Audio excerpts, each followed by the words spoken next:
Welcome to All Things Marketing, a podcast where we talk about marketing from just about every angle, from digital trends and tips to content marketing to measurement, strategies, tactics, and just about everything in between. I'm your host, Bill Threlkeld, and thanks for joining us. When we talk about digital PR today, it's important to make the distinction between traditional public relations and digital public relations. And this is particularly true when it comes to the concept of velocity as it relates to digital PR. But that's jumping ahead a bit. Let's get to first things first.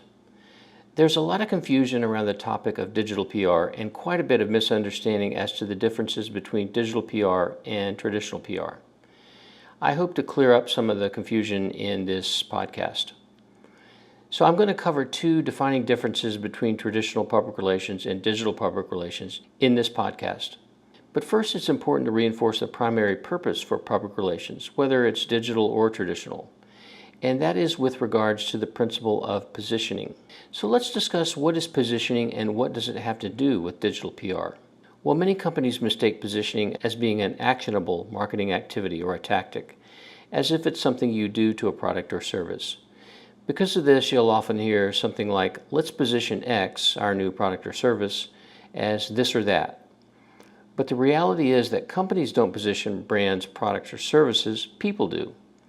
So your position in the marketplace is not necessarily what you say or think it is, but it's what the market in aggregate says it is. This collection of these attitudes is what's known as share of mind. So once you understand where the market has your brand or product positioned, and competitive research such as with a SWOT analysis or an SEO audit can help you here, you're ready to set your strategy. A positioning strategy has two primary goals. First, to protect and maintain your position, and second, to shift from that position in a direction you want to move in. Understanding a particular position for your brand, product, or service before taking action is essential. It's with this positioning mindset that digital public relations outperforms all other marketing communications disciplines. Digital PR relies on actionable insights, and these insights are gleaned from a range of digital tools and services that help monitor and gauge the pulse of the market with regards to a product or service category. Understanding this positioning or the share of mind from a macro standpoint lets you direct your public relations efforts or other marketing relations efforts in a pinpoint fashion. So how is digital PR different from traditional PR?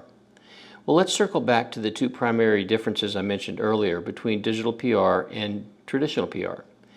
These two components have to do with the point I just made about efficiency and direction when it comes to marketing communications.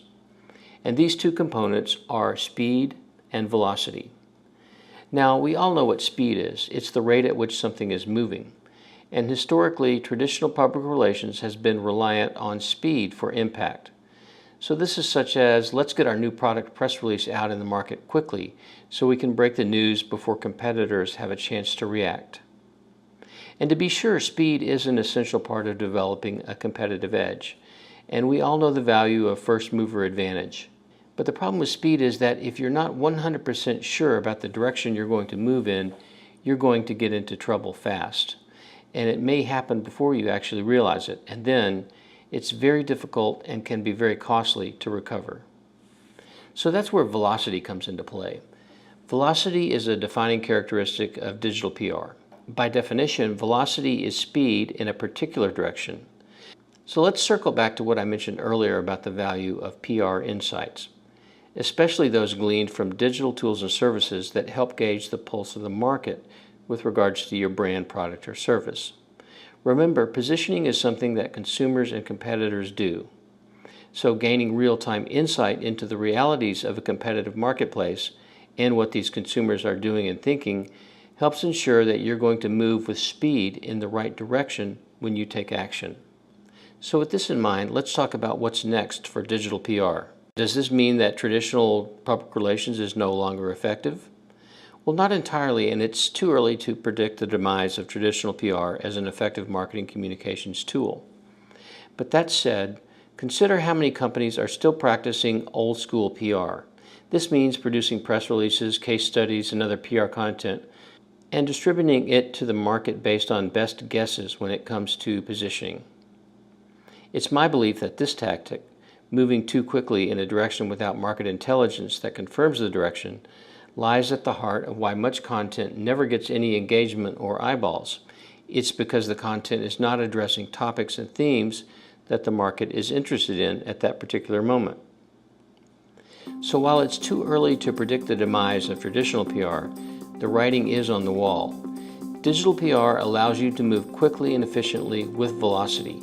In other words, speed in the right direction. This leads to greater impact, greater value, and more targeted content marketing than you get with traditional PR efforts. Thanks for listening.